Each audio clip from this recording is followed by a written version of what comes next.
Yet are business and home financials the same? Pretty much. Moving forward with the Dekker Team. Moving forward together with the Dekker Team. Hello, I'm Ken Dekker. And I'm Yetta Dekker.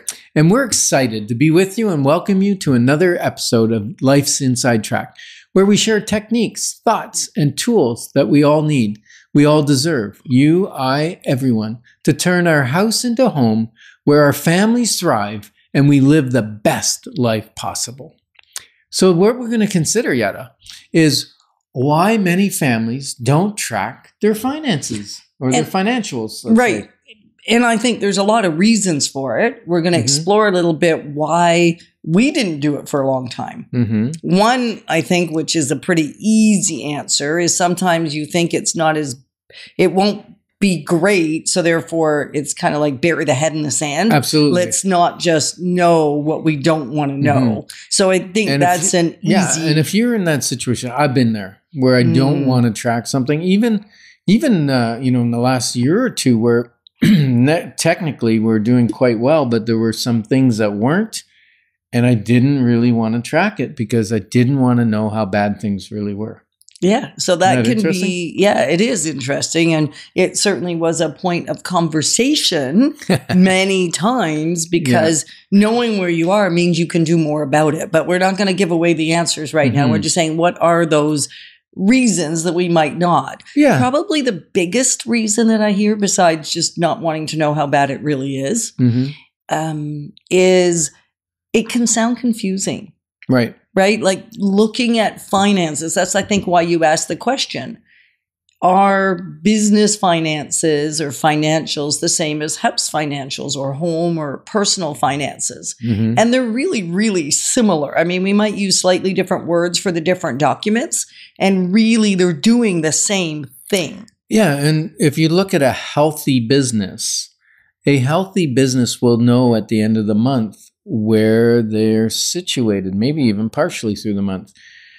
And then if you're a public company, you're going to report out your earnings and your different things quarterly, right? Your profit and loss and that sort of thing. But many people don't do it monthly for themselves. They go at the end of the year, oh, how did we do? Do we have less money in the bank? Do we have more money in the bank? Do we have more debt? Are we feeling more pressure from the debt?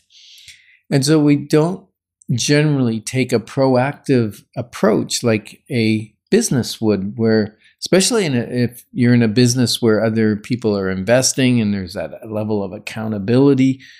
So there has to be good financials. So what's it look like? What are the what are the three big financial documents that I think you should look at for business and for home? Well, the first one is a budget or a spending plan, right? Like that's the easiest, I think, for all of us to understand. Well, yes, and it's also probably the hardest one to implement. It probably is. It is the hardest. It is the hardest because you have to either track, right? Track to figure out where are you, what do you spend? So history may be a predictor of what you're going to do in the future. Yeah, but then you also have to track to know whether you're on budget or not, right? You have to track what you earned and what you spent. So that's the budget or spending plan. In a business, we call it a budget. We don't call it a spending plan. In a personal, I like the word spending plan because we plan to spend money. Right.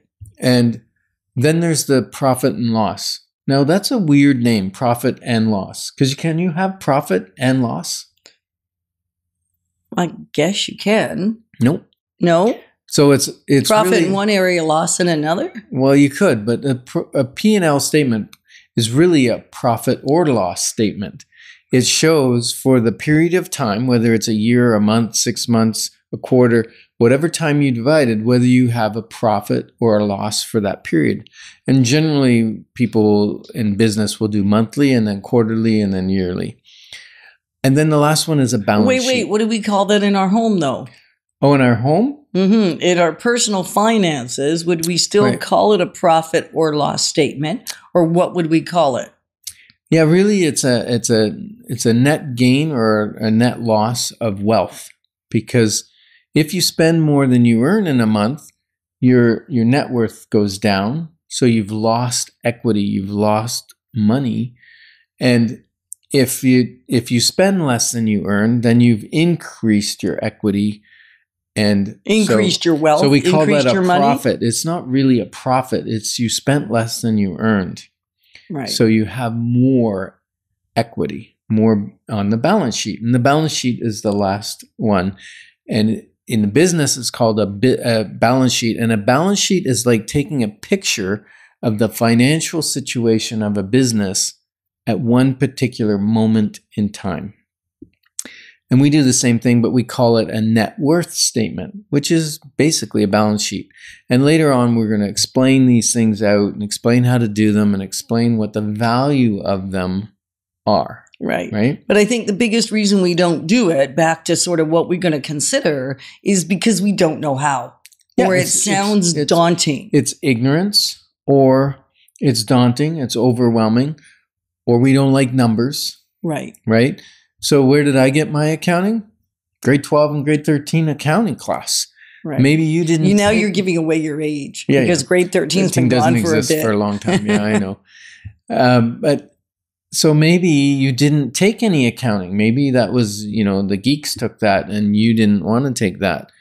But there is so much availability. There's Accounting for Dummies book. There's accounting night classes. You can take a school class for accounting. You can even jump on YouTube and probably connect with a whole bunch of people that explain these documents, right? But if you'd like a little bit of a clarity call around this, give us a shout, right? We don't mind spending 10, 15 minutes with you. 613-860-4663. So budgets. Budgets are a dirty word, basically, for many people. Well, they're because we fail at them. Right. Projections of what we're going to spend, right? Mm-hmm. Yeah, it's a spending plan. And what we like to do is a zero budget. Right. Now, if you got zero, why would you budget? No, zero budget means it's going to come in and everything is allocated. That doesn't mean I'm going to spend every dime. Some of it may be allocated to long-term investments, retirement funds, that kind of thing. So we may take a percentage and that goes over there. Right. Or it could be allocated toward real estate investing. Yeah. I mean, that's something we've done pretty much our whole lives, is taken a percentage and it still goes in the spending plan, right? And we know in advance how much we're going to use toward that. One of my other favorite accounts was our fun account. Oh, the fun account. The fun account. And that didn't mean we'd necessarily spend it that given month.